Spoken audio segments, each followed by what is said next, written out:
Shalom. Puji Tuhan. Saya sangat mengucap syukur kepada Tuhan Yesus karena kami boleh ada di tempat ini dan sama-sama dengan jemaat di sini merasakan sorga. Amin. Merasakan sorga karena sukacita dan damai sejahtera yang dikerjakan oleh Roh Kudus kita boleh nikmati dalam ibadah. Puji Tuhan, terpujilah nama Tuhan. Dan sekali lagi terima kasih untuk Bapak Ibu Gembala yang sudah mengundang kami. Dan kalau dilihat ada sekitar 1 tahun ya undangan ini, dan ini adalah pelayanan kami yang ke-101. Jadi mulai dari 31 Oktober 2021 hampir non-stop ya untuk pelayanan, sehingga kemarin kami mengadakan KKR penginjilan jalanan untuk momen ke-100 pelayanan kami. Puji Tuhan. Bapak Ibu, saya juga seperti kita semua yang ada di sini manusia biasa. Saya terdiri dari tubuh jasmani yang capek, yang bisa saja sakit, tetapi bersyukur kepada Tuhan Yesus. Bukankah Allah Bapa mengutus Roh Kudus menjadi penolong bagi kita? Amin. Haleluya, puji Tuhan. Saya memang dalam keadaan yang tidak terlalu fit. Biasanya kalau ada acara yang padat di hari-hari sebelumnya, malam itu saya agak tidak bisa tidur. Jadi masih terlalu exciting ya ceritanya. Jadi saya masih teringat-ingat dengan acara yang kemarinnya, sehingga seperti juga tadi malam saya mengalami itu. Saya tidur sebentar dan sekitar jam 2 pagi saya terbangun, sudah tidak bisa tidur. Saya kembali mempersiapkan pelayanan ini. Dan kiranya sekali lagi Roh Kudus akan menolong kita semua untuk menerima firman Tuhan. Dan kita diberkati. Puji Tuhan. Saudara di dalam Tuhan, baik kita akan segera masuk dalam pemberitaan firman Tuhan. Saya akan awali dengan pembacaan yang pokok kita. Kita perhatikan 1 Korintus 9 ayat 25. 1 Korintus 9 ayat 25. Baik, kita sama-sama berdiri dan kita akan baca secara keras. Amin. Puji Tuhan. Dalam hitungan yang ketiga, 1, 2, 3. Tiap-tiap orang yang turut mengambil bagian dalam pertandingan menguasai dirinya dalam segala hal. Mereka berbuat demikian untuk memperoleh suatu mahkota yang fana, tetapi kita untuk memperoleh suatu mahkota yang abadi. Katakan amin. Silakan dulu. Puji Tuhan. Saya akan memberikan tema pemberitaan firman Tuhan pada pagi hari ini, yaitu penguasaan diri. Penguasaan diri sudah banyak ya, sudah menjadi lazim. Tapi mari saya akan membagikan 3 hal dalam kehidupan kita.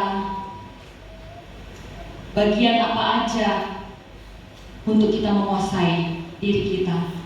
Mari kita perhatikan bagian pertama, yaitu pikiran.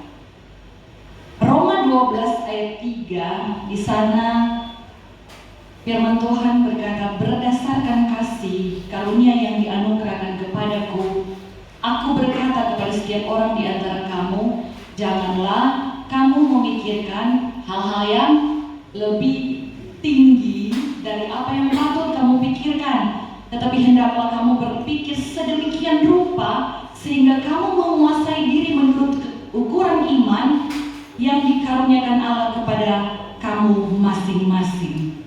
Jadi firman Tuhan mengajarkan saya dan saudara boleh beriman, boleh berharap, tetapi jangan menghayal. Ya, beda dengan harapan atau iman kita tentang sesuatu kita butuhkan atau satu kita inginkan. Tetapi kadang-kala kita itu melampaui apa yang dikatakan oleh firman Tuhan tadi. Tidak sesuai dengan ukuran iman kita. Mari periksa kapasitas imanmu sampai di mana. Ya, kadang-kala orang itu banyak menghayal hal-hal yang sebenarnya mustahil untuk dia kerjakan. Akhirnya dia jatuh karena hal-hal itu. Dan kalau kemudian kita perhatikan dalam Roma 1 ayat 21, saya akan banyak menyampaikan ayat-ayat firman Tuhan untuk kita sama-sama melihat. Roma 1 ayat 21 di sana dikatakan, sebab sekalipun mereka mengenal Allah, mereka tidak memuliakan Dia sebagai Allah atau mengucap syukur kepadanya. Sebaliknya, pikiran mereka menjadi sia-sia dan hati mereka yang bodoh menjadi gelap. Jadi firman Tuhan mengajarkan kepada saya dan saudara untuk menjauhkan pikiran yang sia-sia. Pikiran yang apa? Pikiran yang bukan-bukan, pikiran yang tidak war-war. Pikiran yang akhirnya kita lupa memuliakan Allah dan kita lupa bersyukur. Ya, iblis datang kepada saya dan saudara untuk mengganggu pikiran kita dulu, sehingga pikiran kita menjadi pikiran yang sia-sia.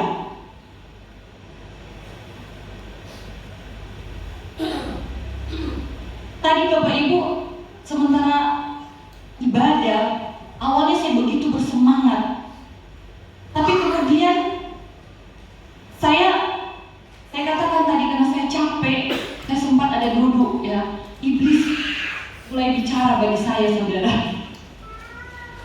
Sehingga pikiran saya mau dikuasai dengan hal yang sia-sia. Apa yang iblis utarakan Bapak Ibu? Dia bilang, pelayananmu cuma sampai 100, nanti 101 sebentar, kamu akan jatuh karena pingsan. Itu pikiran yang sia-sia. Tetapi saya bersyukur kepada Tuhan, saya memuliakan Tuhan. Saya bilang, Tuhan, saya mau memuliakan dan bersyukur kepadamu, sebab sampai saat ini Ebenezer, Tuhan tolong saya. Dan itu yang harusnya yang menguasai pikiran saya dan saudara, memuliakan Tuhan, bersyukur kepada Tuhan. Kalau Tuhan tolong saya dan saudara di waktu yang sebelumnya, jangan ada pikiran yang sia-sia lagi.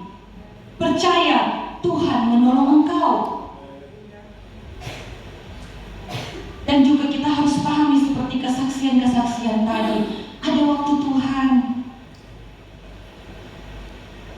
ada saat Tuhan ketika kita siap. Dan kita juga mempersiapkan untuk pikiran kita menjadi pikiran-pikiran yang matang di dalam iman percaya. Kalau Tuhan tidak tolong saya tetap percaya kepada Tuhan. Dan satu hal yang ingin saya bagikan, bahwa Tuhan tidak pernah mempermalukan. Amin. Haleluya. Puji Tuhan. Selanjutnya Roma 1 ayat 28 sampai 31. Perhatikan Bapak Ibu. Dan karena mereka tidak merasa atau tidak berpikir pada terjemahan yang lain, tidak merasa perlu untuk mengakui Allah, maka Allah menyerahkan mereka kepada pikiran-pikiran yang terkutuk, sehingga mereka melakukan apa yang tidak pantas. Ayat 29 sampai 31 itu banyak kejahatan-kejahatan yang akhirnya dikerjakan karena pikiran-pikiran mereka terkutuk. Mereka berpikir tidak perlu atau tidak mengakui Allah. Karena pikiran ini yang menguasai mereka, Bapak Ibu. Mereka melakukan hal-hal yang tidak berkenan kepada Tuhan.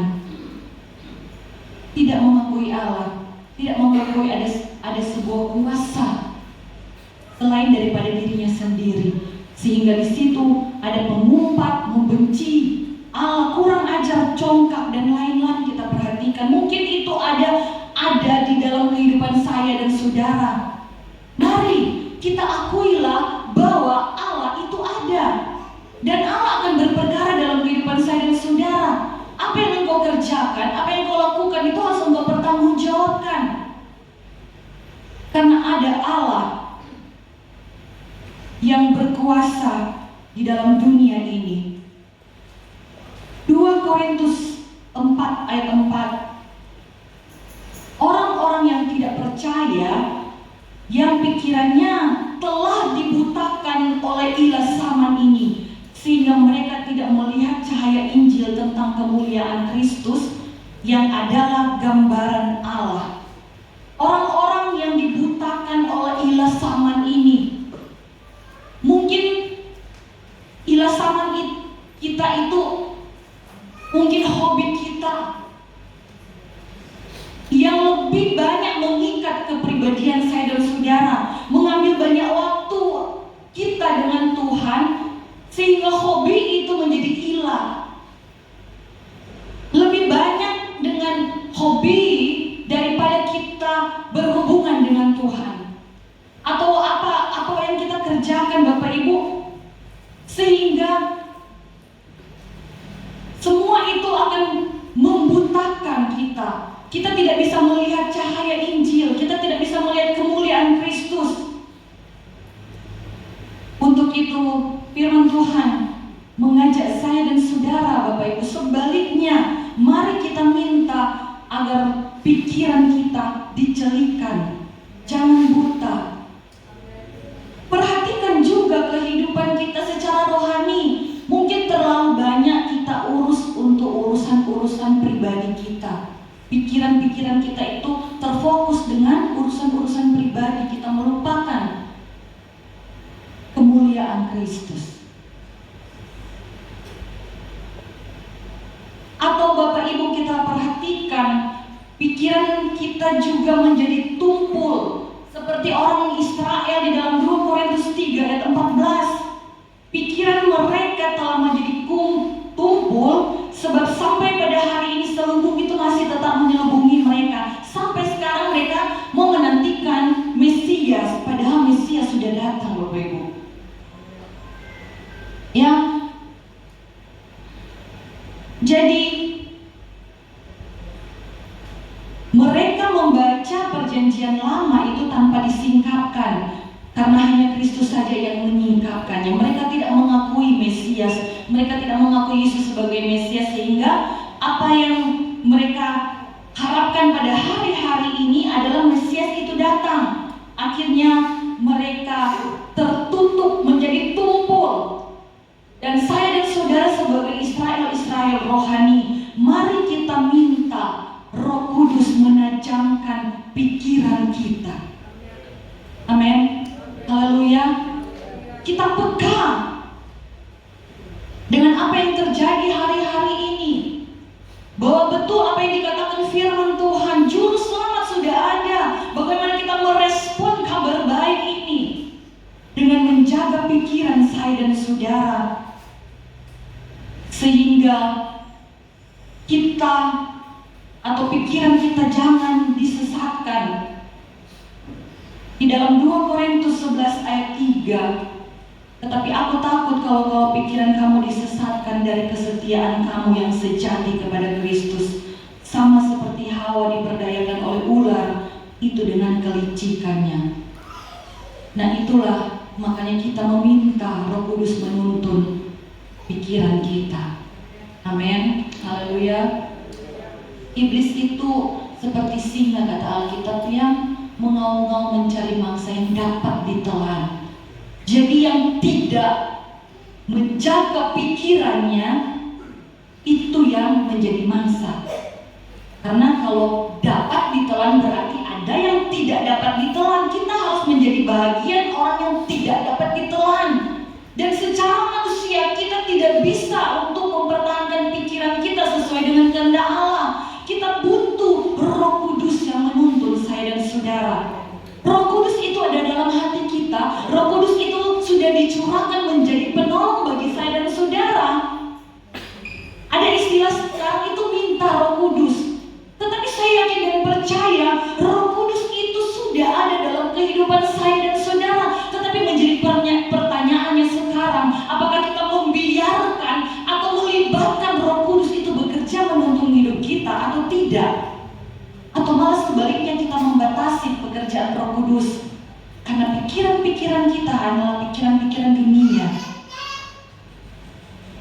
kita mudah disesatkan, Bapak Ibu.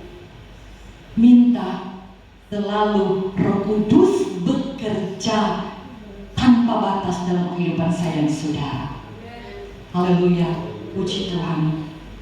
1 Timotius 6 ayat 5. Percekcokan antara orang-orang yang tidak lagi berpikiran sehat. Perhatikan sekali lagi, pikiran yang sehat dan yang kehilangan kebenaran, yang mengira ibadah itu adalah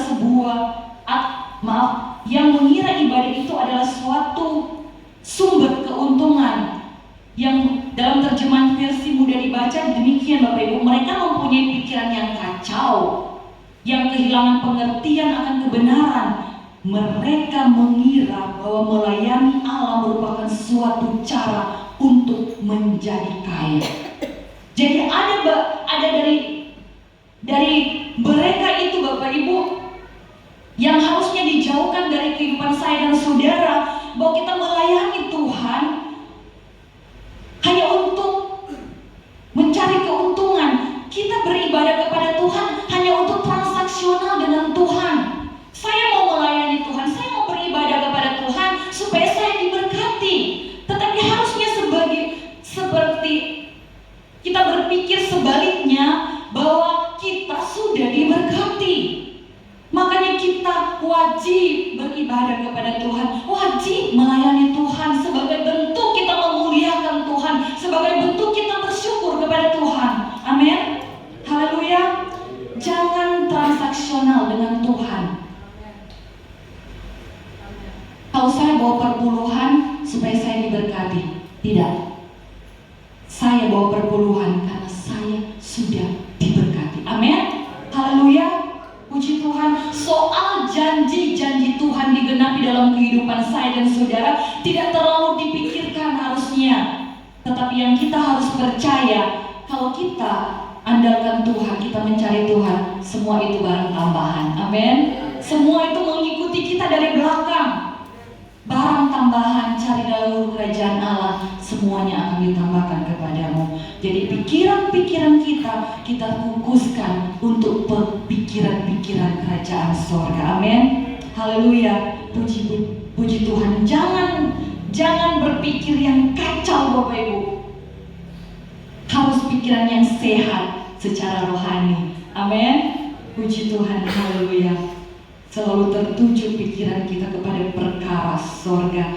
Mari saya ajak kita melihat nasihat Paulus dalam Efesus 4 ayat 17-24. Saya bacakan, kita perhatikan pembacaan masing-masing. Sebab itu kukatakan dan kutegaskan ini kepadamu di dalam Tuhan, janganlah hidup lagi sama seperti orang-orang yang tidak mengenal Allah dan dalam pikirannya yang sia-sia dan pengertiannya yang gelap, jauh dari hidup persekutuan dengan Allah karena kebodohan yang ada di dalam mereka dan karena kedegilan hati mereka. Perasaan mereka telah tumpul sehingga mereka menyerahkan dirinya kepada hawa nafsu dan mengerjakan dengan serakah segala macam kecemaran. Tetapi kamu bukanlah demikian. Kamu telah belajar mengenal Kristus. Perhatikan ini, belajar mengenal Kristus. Itu yang harus kita kejar. Belajar mengenal Kristus, belajar untuk menjadi serupa dengan Kristus. Karena kamu telah mendengar tentang Dia dan menerima pengajaran di dalam Dia menurut kebenaran yang nyata dalam Yesus, yaitu bahwa kamu berhubung dengan kehidupan kamu yang dahulu harus menanggalkan manusia lama yang menemui kebinasaannya oleh nafsunya yang menyesatkan. Supaya apa? Supaya kamu dibaharui di dalam roh dan pikiranmu. Penting pikiran kita dibaharui dan mengenakan manusia baru yang telah diciptakan menurut kehendak Allah di dalam kebenaran dan kekudusan yang sesungguhnya.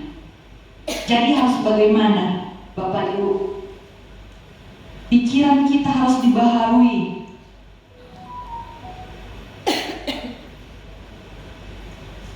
Ada Solusi bagi saya dan saudara, Filipi 2 ayat 5. Hendaklah kamu dalam hidupmu bersama menaruh pikiran dan perasaan yang juga terdapat juga di dalam Kristus Yesus. Jadi perasaan kita, pikiran kita juga sama seperti pikiran Kristus, yang mementingkan perkara-perkara yang tidak binasa, perkara-perkara yang kekal, perkara-perkara yang mendatangkan damai sejahtera, mendatangkan sukacita, perkara-perkara sorga.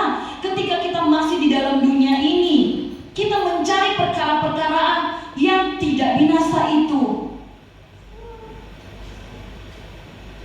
Haleluya, puji Tuhan. Sehingga damai sejahtera Allah, Filipi 4 ayat 7, yang melampaui segala akal akan memelihara hati dan pikiranmu dalam Kristus Yesus. Puji Tuhan. Itu yang pertama, Bapak Ibu, penguasaan terhadap pikiran kita. Yang kedua yang harus kita kuasai adalah perkataan kita. Amin. Apa yang harus kita lakukan untuk menguasai perkataan kita? Pertama, saya bagikan nasihat Paulus dalam Efesus 5 ayat 4. Di situ dalam lembaga Alkitab memberikan judul hidup sebagai anak-anak terang. Efesus 5 ayat 4. Demikian juga perkataan yang kotor, yang kosong atau yang sembrono, karena hal-hal itu tidak pantas, tetapi sebaliknya ucapkanlah syukur. Daripada kita memperkatakan perkataan-perkataan yang kotor, yang kosong atau sembrono, lebih baik perkataan-perkataan kita adalah perkataan yang mengucap syukur kepada Tuhan. Amin. Tadi pikiran juga kita diingatkan untuk berpikir dengan pikiran-pikiran yang mengucap syukur dan memuliakan Tuhan. Ini juga perkataan kita, perkataan yang mengucap syukur. Yang kedua, perhatikan Kolose 4 ayat 6. Hendaklah kata-katamu senantiasa penuh kasih, jangan hambar. Jadi perkataan kita itu jangan hambar itu atau harus ada rasanya, Bapak Ibu. Hambar itu tidak ada rasa, harus ada rasa. Terjemahan King James Version bilang begini, season with salt. Jadi perkataan kita itu harus ada bumbunya. Harus salt itu ada garam. Perkataan saya dan saudara, bukankah saya dan saudara harus jadi terang dan garam dunia? Lewat perkataan itu kita wujudkan, dibumbui dengan garam, bukan perkataan yang kosong, sehingga kamu tahu bagaimana kamu harus memberi jawab kepada setiap orang. Nah, bagaimana perkataan yang ada bumbunya itu, yang digarami itu, yang tidak hambar itu? Amsal 10 ayat 32, di situ dikatakan yang berguna, perkataan kita berguna. Amsal 15 ayat 2, perkataan kita harus mengeluarkan pengetahuan. Amsal 15 ayat 4, dalam bahasa Indonesia masa kini dikatakan perkataan kita harus menambah semangat. Amsal 12 ayat 18, perkataan kita harus mendatangkan kesembuhan, bukan perkataan yang membuat orang sakit hati. Memberi kesembuhan. Coba kita ingat-ingat perkataan-perkataan kita. Apakah adalah perkataan-perkataan yang berguna, yang memberi pengetahuan, memberikan semangat, memberikan kesembuhan kepada orang-orang di sekitar kita, atau kita malah membuat mereka sakit hati? Perhatikan Bapak Ibu, perkataan yang keluar dari mulut kita ketika kita katakan sesuatu yang tidak mengenakan hati, itu menyakitkan hati. Ya, mungkin suatu saat kita minta maaf sebagai suatu kesalahan yang kita kerjakan pada orang lain. Tetapi ketika itu disampaikan, betul maaf yang engkau sampaikan kepada orang itu, diterima orang itu, dimaafkan, tetapi terlanjur melukai. Jadi harus dikendalikan perkataan kita, amin. Jangan kita dikendalikan oleh emosi, sehingga perkataan kita bukan mendatangkan kesembuhan, tetapi menyakitkan. Amsal 10 juga di sana dikatakan ayat 20, perkataan itu harus bernilai. Tadi ada rasanya. Jadi kalau perkataan-perkataan yang tidak perlu, tidak usah keluar Bapak Ibu. Firman Tuhan juga katakan banyak bicara, banyak pelanggaran.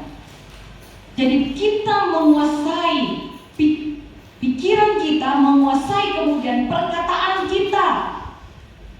Jadi kesimpulan kita akan lihat pada Efesus 4 ayat 29, janganlah ada perkataan kotor, atau terjemahan lain bilang perkataan yang sia-sia itu keluar dari mulutmu, tetapi pakailah perkataan yang baik. Perkataan yang baik itu apa? Perkataan yang perlu, perkataan yang dibutuhkan untuk membangun.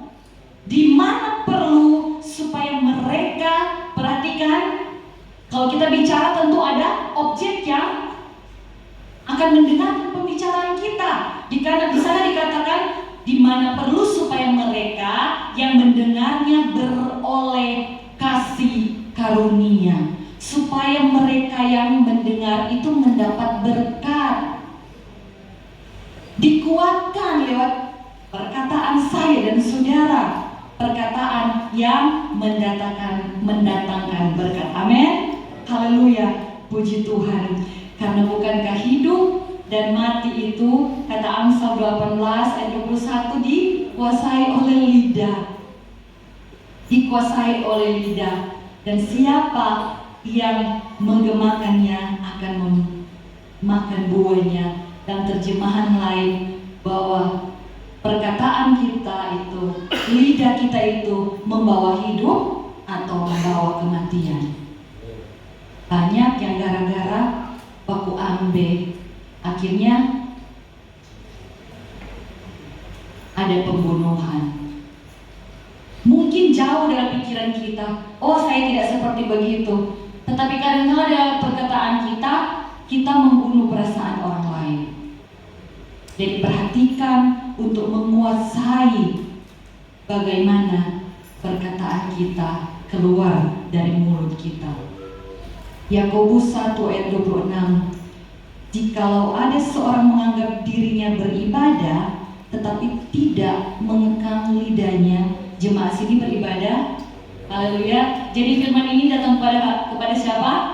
Saya dan saudara yang beribadah. Tetapi kalau apa kata firman Tuhan, tidak mengekang lidahnya, ia menipu dirinya sendiri, maka sia-sialah ibadahnya. Menipu diri sendiri Bapak Ibu. Kalau kita tidak menguasai atau mengendalikan perkataan kita, ibadah kita sia-sia. Karena kadangkala Bapak Ibu, Yakobus 3 ayat 19 di sana dikatakan lidah ini dipakai untuk memuji, tapi juga lidah ini bisa kita pakai untuk mengutuk. Itu akhirnya menjadi sia-sia ibadah yang kita kerjakan. Tetapi di 1 Petrus 3 ayat 10 firman Tuhan berkata demikian, siapa yang mau mencintai hidup dan mau melihat hari-hari baik. Kita dalam perjalanan kehidupan kita, kalau kita mau melihat hari-hari baik, mencintai hidup, mencintai sesuatu yang mendatangkan berkat, dan kita boleh menikmati juga hidup itu, kita menikmati berkat itu, ia harus menjaga lidahnya terhadap yang jahat dan bibirnya terhadap ucapan-ucapan yang menipu. Tadi dikatakan menipu karena menipu diri sendiri dengan ucapannya, sehingga ibadahnya menjadi sia-sia. Jadi kita harus menjaga lidah dan menjaga bibir kita dari hal-hal yang demikian. Yang ketiga, yang terakhir, menguasai diri itu pada bagian kita menguasai tubuh kita. 1 Tesalonika 4 ayat 4 dalam terjemahan bahasa Inggris bilang begini, that each of you know how to possess his of own body in holiness and honor. Itu diterjemahkan begini, Allah mau agar setiap orang belajar menguasai tubuhnya sendiri, menggunakan tubuh hanya di dalam cara yang suci dan menghormati Allah. Jadi ini ada hubungannya dengan hawa nafsu, Bapak Ibu. Jadi kita menguasai tubuh kita, kita gunakan tubuh kita itu dengan cara yang suci, yang kudus, dan menghormati Allah. Amin. Haleluya. Mungkin kalau lebih luas lagi, anak-anak muda dengan cara berpakaiannya hati-hati, ya, kuasai itu sehingga apa yang engkau pakai itu menghormati Allah. Amin. Saudara yang tersenyum-senyum Bapak Ibu. 1 Korintus 6 ayat 20, sebab kamu telah dibeli dan harganya telah lunas dibayar, karena itu muliakanlah Allah dengan tubuhmu. Puji Tuhan. Kita perhatikan penjelasan Filipi 1 ayat 20, surat waktu Rasul Paulus masih dalam penjara.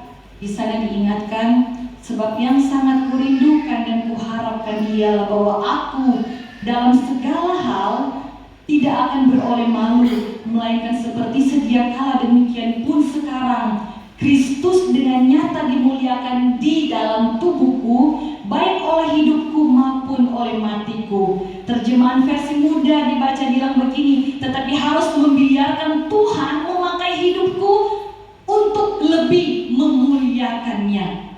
Jadi menyerahkan tubuh kita untuk dipakai Tuhan bagi kemuliaan nama Tuhan. Amin. Haleluya. Jadi ini ada ajakan untuk apa Bapak Ibu? Untuk melayani Tuhan. Haleluya. Puji Tuhan.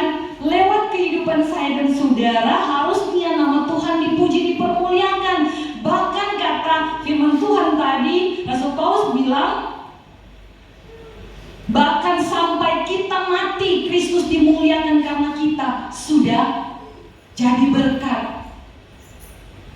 Bukankah kadang-kala Bapak Ibu kita bisa melihat situasi atau keadaan di tengah-tengah masyarakat, kalau lewat ada pusara itu anak Tuhan yang baik, mereka akan bilang, oh hidupnya dulu jadi berkat. Kalau mereka lihat, oh ini dia yang kubur yang satu ini, dia itu begini, dia itu pendosa, dia itu mati karena minum alkohol, mati karena hal-hal yang tidak berkenan kepada Tuhan. Ya, ternyata sampai mati kita juga, kita akan jadi berkat atau tidak. Jadi pakai tubuh kita untuk memuliakan Tuhan, dan lewat kehidupan saya dan saudara, nama Tuhan harus dipuji dan dipermuliakan. Haleluya, puji Tuhan. Dan kalau kita sama-sama sudah mengetahui ada buah roh yang namanya roh penguasaan diri itu, pengendalian diri itu ada di Galatia 5:22 sampai 23. Perhatikan ya, saya bagikan tentang penguasaan diri. Tetapi kalau kita lihat itu disebut buah roh. Jadi bukan buah roh. Jadi penguasaan diri itu ada dalam bahagian buah roh. Jadi tidak terpisahkan dengan yang lain. Nah, saya akan tutup dengan kita membaca kembali ayat pokok kita. Tetapi kita akan lanjut sampai ayat 27. Sekali lagi saya mohon kita perhatikan 1 Korintus 9 ayat 25 sampai 27. Tiap-tiap orang yang turut mengambil bagian dalam pertandingan menguasai dirinya dalam segala hal. Mereka berbuat demikian untuk memperoleh suatu mahkota yang fana, tetapi kita untuk memperoleh suatu mahkota yang abadi. Ayat 26. Sebab itu aku tidak berlari tanpa tujuan, dan aku bukan petinju yang sembarangan saja memukul. 27. Tetapi aku melatih tubuhku dan menguasainya seluruhnya, supaya sesudah memberitakan Injil kepada orang lain, jangan aku sendiri ditolak. Artinya tidak cuma asal hidup saja, atau kita hidup itu asal-asalan tanpa tujuan. Perhatikan, saya dan saudara ini diciptakan di tengah dunia ini. Ada tujuan Tuhan bagi kita, bukan tanpa maksud. Jadi hidup kita itu jangan asal-asalan tanpa tujuan. Ini kalau kita dalam pertandingan rohani kita melayani Tuhan, kita memberi diri kita menjadi berkat bagi orang lain. Saya tidak bicara sebatas kita harus berdiri di mimbar ini sebagai pelayan altar. Tidak, bukankah kita ini sebagai surat-surat yang terbuka, garam dan terang dunia dalam pekerjaan masing-masing. Bapak Ibu, perhatikan firman Tuhan sudah disampaikan bagi saya dan saudara. Jangan cuma asal hidup, jangan tanpa tujuan kita hidup di dunia ini, karena Tuhan punya maksud untuk memakai engkau dan saya. Amin. Haleluya. Dan artinya juga kita jangan sembarangan hidup. Kalau tadi itu jangan tanpa tujuan, sekarang jangan kita sembarangan hidup, sembarangan bergaul. Iya, berteman oke, tetapi jaga pergaulan saya dan saudara. Amin. Jangan ada di tempat kumpulannya pencemooh. Kita jangan asal hidup, jangan sembarangan hidup. Karena itu kita harus jaga pikiran kita, perkataan kita, tubuh kita dijaga, agar kita betul-betul dipakai Tuhan untuk memuliakan Tuhan, jadi berkat.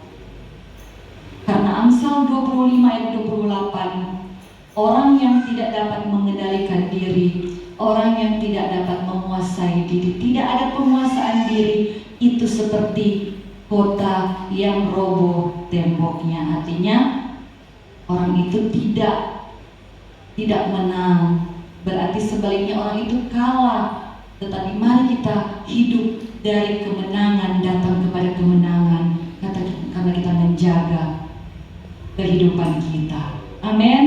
Haleluya, puji Tuhan. Hidup ini adalah perjuangan. Selama kita masih hidup dan bernafas, masih banyak pergumulan, masih banyak tantangan, masih banyak persoalan, masih banyak kebutuhan, dan masih banyak godaan-godaan iblis bagi saya dan saudara. Selama kita masih hidup, kita masih berjuang, kita masih bertanding, kita masih berperang. Kuasailah diri kita, pikiran kita, perkataan kita, dan tubuh kita ini kita hanya pakai untuk kemuliaan nama Tuhan. Amin. Haleluya, puji Tuhan. Roh Kudus akan menolong saya dan saudara. Puji Tuhan. Tuhan Yesus memberkati, dan saya kembalikan kepada penanggung jawab. Haleluya, puji Tuhan.